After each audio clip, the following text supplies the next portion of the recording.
In this lecture, we're going to talk about the ways in which words change meaning over time. And I want to start with a story about a wedding. This was a wedding of a very dear friend of mine who also happens to be a linguist. And at the wedding, there were some other linguists and lexicographers who had come to celebrate this wonderful occasion. And at dinner, we were all seated together at one end of one table, I think so that we wouldn't bother the other dinner guests. One of the people who was there was Jesse Scheidlauer, who is the North American editor of the Oxford English Dictionary. And he, at one point during dinner, said, "All right, I'm going to give you all a puzzle about words." I think you can see why we had been isolated from the other dinner guests. He was, in fact, at the time in a dispute with a linguist about a particular word. And so he gave us this puzzle. The sentence he gave us goes something like this. This is not exactly what he said, but a sentence something like this. And he said, when I say this sentence, just listen to it and tell me if you hear anything that sounds strange to you. But don't think too hard about it, just listen. So here's the sentence. Mary and her partner had just moved in upstairs, and their boxes lay on the kitchen floor still unpacked. So I listened to this, and I thought, okay, lay? No, lay is right. They lay on the kitchen floor. Partner, okay, well, that's a newer use of partner, but that's fine. I thought, that sentence sounds fine to me. And the other people seated at the table, we all said, I don't know, sounds okay. Now let's think about this sentence. When I said that, you've gotten a mental image in your head. The question is, those boxes in the kitchen, is there stuff in the boxes or not in the boxes? For me, there's stuff in the boxes. They're still unpacked. Okay, but wait, they're unpacked. There's the trick. So what seems to have happened is that for at least some of us, at least some of the time, unpacked has come to mean unpacked. That those boxes were still unpacked. Now, the verb unpack remains unambiguous. That means to take stuff out of. But that adjectival form seems to, for some of us, sometimes mean the stuff is out and sometimes mean the stuff is still in. Will that meaning stick? It's hard to know. But it wouldn't be the first time that a word has come to mean its opposite. We've already talked about peruse, which historically meant to read carefully or pore over, and now for many speakers means skim. The verb dust can mean to put dust on, like you dust a cake with some powdered sugar, or you can dust as in to get the dust off. Cleave as a verb can mean to adhere to stick closely to, like those are beliefs that I cleave to. It can also mean to split apart, for example, with a cleaver. And this is because cleave was historically two verbs that have merged into one. And from that split apart meaning of cleave, we get things like a cloven hoof and a cleft chin. In the past couple of lectures, I've talked about how dictionary makers see their job as keeping up with us as we change the language. And implicit in that, as we've been talking about, is the fact that language changes all the time. One of the major kinds of changes is shifts in the meanings of words that are already in the language. Now, these can be dramatic shifts. Slang often does dramatic things with language. It can take words like bad or sick that have negative meanings and make them mean good. Sometimes it's more subtle shifts. For example, the word unique coming to mean very unusual. And don't worry, I will come back to that. I know some people have very strong feelings about that change. Linguists call these kinds of changes in meaning semantic shifts. In other words, these are shifts in the meaning of words, same word, new meanings. In this lecture, we'll focus on 5 major kinds of semantic shifts of words already in the language. In the next lecture, we'll consider ways that we make new words from the parts we already have. Now, some words have remained remarkably stable, in meaning throughout the history of English. For example, there are body parts like heart, head, hand, foot. Words for family, father, mother, child. Adjectives like good and evil. The word cat, which we talked about. These have meant the same thing as long as they have been in English. But you can also think about a word like mouse, which has for a long time meant the little animal that scurries about, but now also refers to the computer device that we use to move the cursor around, and that this metaphorical extension of mouse is quite new. So we have some of these words that have remained stable, these open class words, nouns, verbs. We have function words that have remained stable. So, for example, the pronouns I, me, we, us have always meant what they mean now since they've been in English. The preposition in has been very stable. But in fact, there are exceptions in these function words too. The pronoun you used to be only plural, but now it is also used as a singular. As we discussed earlier, the used to be used as a relative pronoun, like that or which, but now is used as an article. And the preposition with used to mean against, but now it means accompanying, next to, having possession of. That's how we use with. But there's a remnant of that earlier meaning in an expression like fight with, where that with can mean against if you're talking about your opponent. So some words have stayed stable, but many have changed and continue to change all around us, such as peruse and unique. When we notice the changes in those kinds of words like unique, peruse, I think it can be tempting to think of the new meaning as wrong somehow, that the word should mean, or perhaps that it does mean, what it used to mean. Linguists refer to the strong version of this belief as the etymological fallacy. This is the idea that a word's etymology is necessarily relevant to its current meaning. Now, let me give you an example of a strong version of the etymological fallacy. It would be as if people said that the word decimate cannot mean destroy almost entirely, because the word decimate originally, or maybe really, means destroy 1 in every 10. And in decimate, you can see the Latin root for 10 in that, and in fact, it originally meant destroy 1 in every 10. But that's no longer what it means.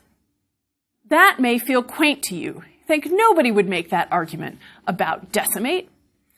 But I think it may seem less unreasonable to you to make a similar argument about unique. And many people with the word unique make this kind of argument. The word comes from the Latin word unicus, meaning single, alone of its kind. And that comes from the Latin unus, one. So people argue it just isn't logical for unique ever to mean something other than one of a kind. But I can tell you that semantic change doesn't obey logic. Decimate now means destroying much more than 1/10 of something. Perhaps it means everything but 1/10 of something. And unique clearly means, for many speakers, that something is very unusual, but may not be one of a kind. And we know this because you'll hear speakers say something like, oh, it's very unique, or it's more unique than that one, which wouldn't be possible if it meant one of a kind for them. Another word that you may not realize is related to a number is the word myriad. English borrowed this word from Latin, and it used to be linked specifically to the number 10,000 and multiples of it. But this is just part of that word's history, not part of its current meaning. Its current meaning is a countless number of things, and we can imagine how you get from a meaning linked to 10,000, which is a pretty big number, to just a big number in general. I am struck by the different attitudes that people can have to thinking about semantic change in the past and semantic change in the present. when we see the semantic change happening around us, it can cause us some anxiety and bring out that sense that the new meanings are wrong or somehow degrading the language. But when we look at semantic change in retrospect, it often can look really interesting and fun and maybe even a little cool. We think, that word really used to mean that? Myriad used to be related to 10,000? Linguists have created categories to talk about semantic change. Now, I have to say, semantic change is a very messy process. As we've talked about, word meanings are pretty fuzzy, and changes in those meanings can create a fairly fuzzy process. But linguists have created these categories to try to capture major trends or tendencies in how words change meaning. I'm going to talk through these 5 different categories and give you some historical examples. But I hope that as we go, you'll also think about contemporary examples that show the same kinds of changes. So the 5 categories that we're going to talk about are generalization, narrowing, amelioration, word getting better, pejoration, a word getting worse, and metaphorical extension. Now, this is just a categorization scheme. No change in a word is ever quite this neat. Often a change will involve more than one of these processes. So let's start with the first category, semantic generalization. This is when a word's meaning gets broader over time. A textbook example of this is the word aroma. It used to mean the smell of spices, but now it has come to mean a smell in general. Though I was thinking about it and I thought, I think for most of us, aroma has to be a good smell, that we wouldn't talk about the sweaty aroma of socks, for example. Another example of generalization is the verb escape.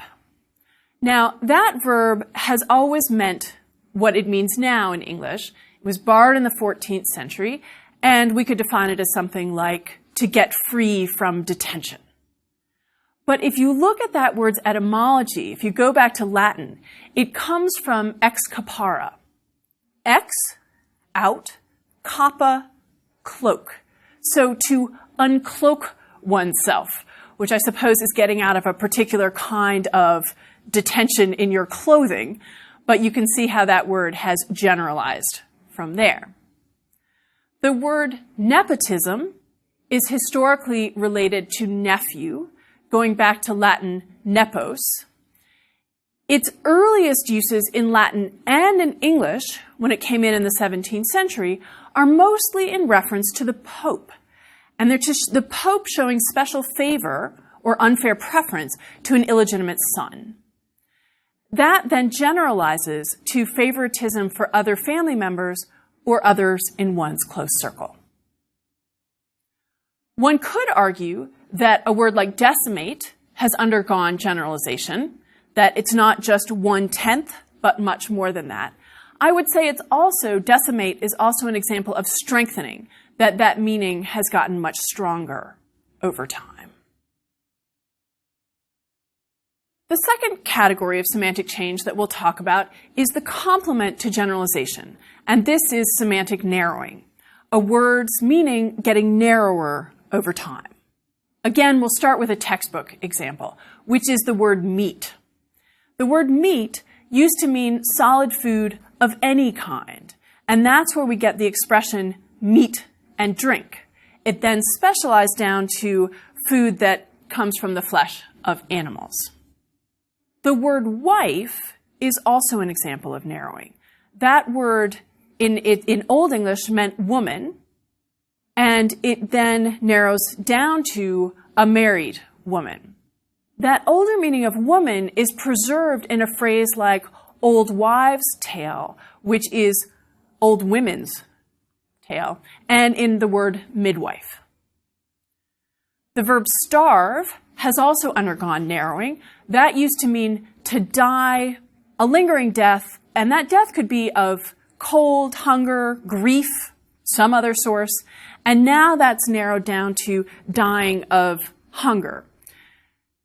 That word also has undergone weakening for people who use the colloquial sense of that it just means I'm really hungry. Oh, I'm starving. So that's a weakened form of that verb. Let me give you one more example of narrowing. The word man really did used to mean person in general. And there are examples in Old English and translations of the Adam and Eve story where there are two men in the Garden of Eden, Adam and Eve. But that word then specified to male person. And that helps explain how the word woman comes from man, because woman comes from weef man, weef, female, man, person, a female person. And while we're talking about people, I'll just give you one more example of narrowing. Girl could generally mean a child of either sex, and now means a female child. It can also be used pejoratively for an adult woman if you call her a girl, and we'll come back to pejoration in a minute. But before we get to pejoration, let's talk about its counterpart, which is amelioration. So this is the third category of semantic change. Amelioration is when a word's meaning improves. It becomes more positive over time. And these examples may surprise you. The word pretty used to mean, in Old English, something like cunning or crafty. It went from there to meaning something like skillful. From there, we got to something that was skillfully made. From there, we got to attractive, particularly in talking about a woman or a child. Nice is another example of a word that's gotten better over time. Nice was borrowed in the 14th century from French, and when we first see it recorded in English, it seems to mean something like silly, foolish, or simple. From there, the next meanings we seem to see for this word are something like dissolute or lascivious. From there, so lascivious, to extravagant in dress or finely dressed. And here you can start to see those more positive meanings coming in. Once you've got finely dressed, you can get to a meaning that's something like someone who's precise about their reputation or refined in taste. And once we've got refined as taste as a meaning for nice, we can get to refined in general, cultured, associated with polite society, which gets us to the current meaning of something like virtuous, respectable. And that meaning has come out of, as you see, some quite negative meanings coming up to some quite positive ones. The word geek has also gotten better over time.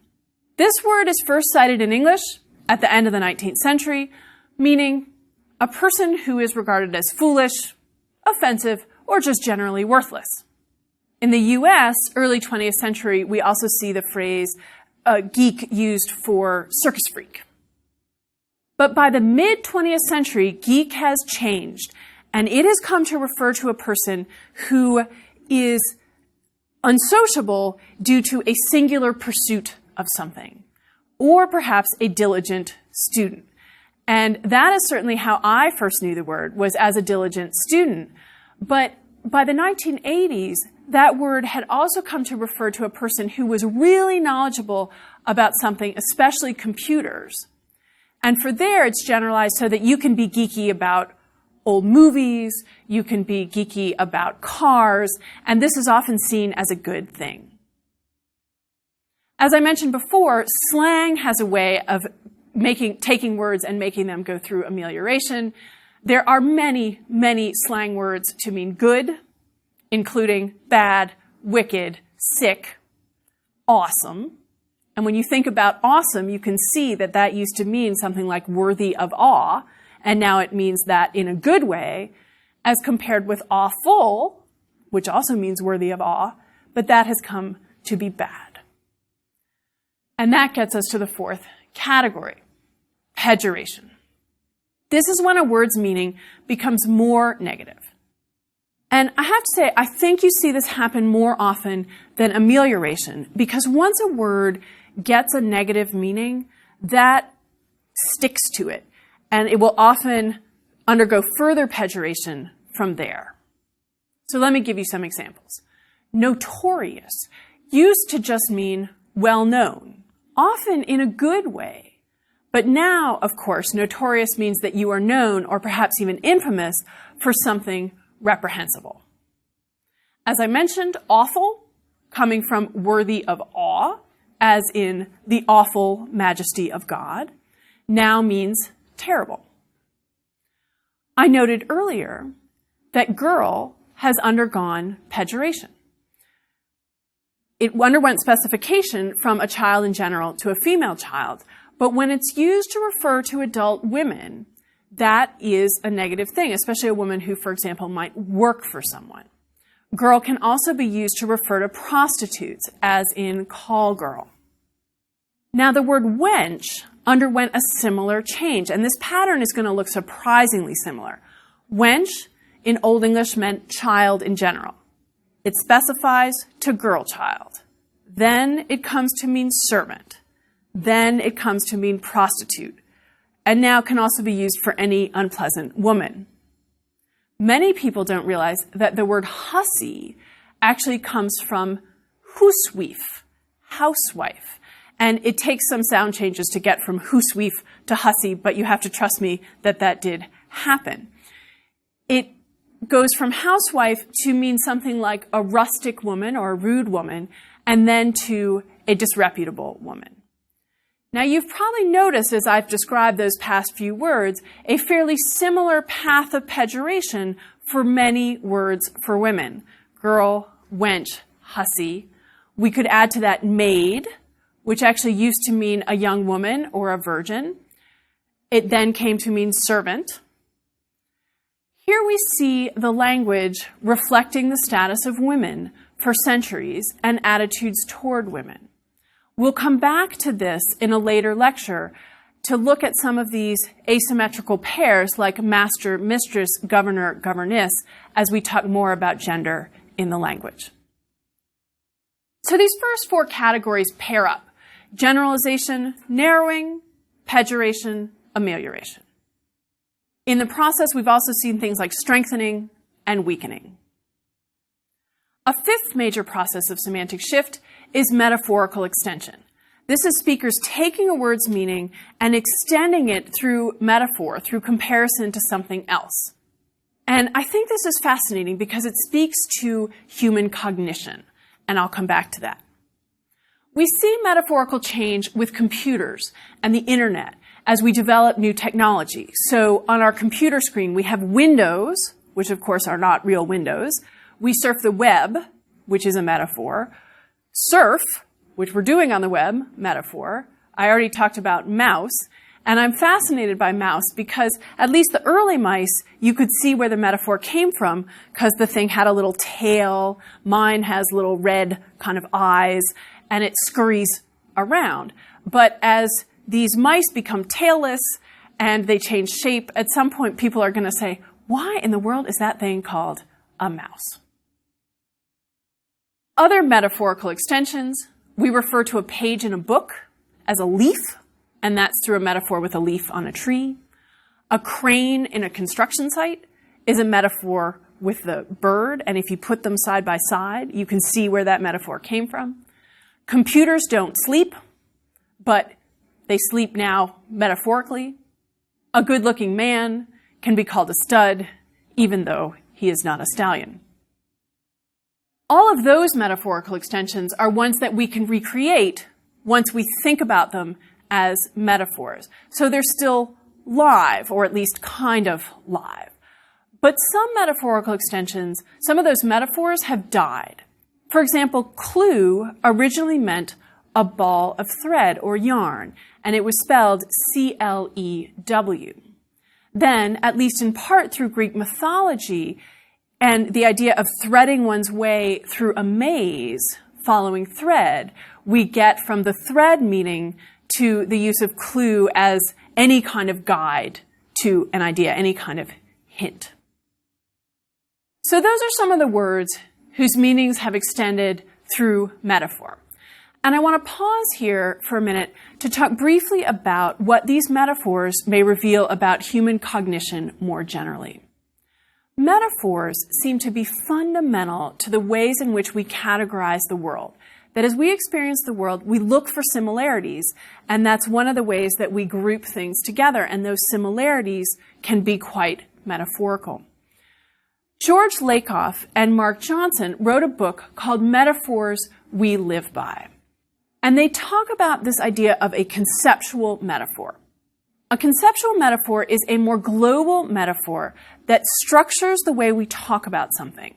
So it's the abstract concept, and then we have lots of specific phrases that support that conceptual metaphor. Let me give you an example. Argument is war. That's the conceptual metaphor. The ways we talk about argument then support that. You attack someone's position. You mount a defense of your own position. You call someone's ideas indefensible. So you shoot them down. Perhaps you shoot down their entire argument. You have targets. You use ammunition. And in the end, you win or you lose, or maybe you call it a draw. You can see that this kind of conceptual metaphor is very naturalized for us. And we can say, no, but arguments really are war. But of course, they're not war. And we could have a different conceptual metaphor, like argument is dance. I step forward, you step back. We move about as we do this. Again, we think, oh, but that's artificial. But of course, argument as war is also artificial. Often, these conceptual metaphors allow us to talk about cognitive processes through physical experiences of the world. So another conceptual metaphor is understanding is seeing. Anytime that I say, oh, I see, of course, I don't see what you mean. I metaphorically see what you mean. I say, oh, that's clear, or your ideas are transparent, or perhaps they are opaque. That's me talking about understanding as seeing. We also talk about, for example, ideas as food. I chew on them. Perhaps I swallow them. When my students take a test, they may feel like, oh, I have to regurgitate ideas or knowledge. And we might say, oh, that idea is half-baked. So that is the end of my digression on metaphor. Back to our categories of semantic change. In this lecture, I've provided 5 general categories of semantic change. There are other more minor processes, such as metonymy, when a part comes to refer to the whole. So pigskin for a football, or white collar for a kind of job. Then there are words that change meaning in ways that just defy easy categorization. Let me give you an example. Fathom was borrowed shows up in English about 1300. It means to encircle with extended arms. And I just love it that there was a verb that meant to encircle with extended arms. From there, it comes to mean to encircle to measure the girth of something. And a fathom is a noun unit of measurement for about 6 feet, which is the length of your arms from the tip of one finger to the tip of the one on your other hand. From there, fathom can come to mean to measure the depth of something with a fathom line. And through metaphor, we get to the meaning of trying to get to the bottom of something, to understand it, to penetrate it. As I've talked about these categories of change, you'll see that sometimes I'm talking about ones that you may have noticed, some you did not. I don't know if you'd noticed unpacked before, perhaps you noticed unique. Many of you may have noticed that literally is changing to mean figuratively rather than word for word. And that may be one of your pet peeves. I will admit that I notice this use of literally to mean figuratively, and it creates wonderful mental images that make me smile. So someone says, her presentation literally blew me away. And I'm thinking, but you're still here. Or, my head literally exploded. And I think, oh, I hope not. I also warn students that they may be judged for that usage right now of using literally to mean figuratively.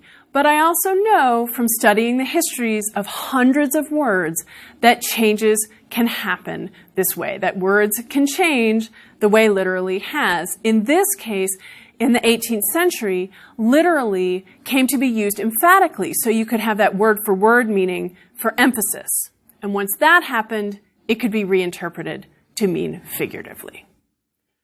This lecture has focused on how words already in the language change meaning over time. In the next lecture, we'll look at how we make brand new words. So let me give you a very new word to see if you know it. And if you don't know it, to see if you can figure out what it means and where it came from. So how would you interpret this question? Oh, who are you versing?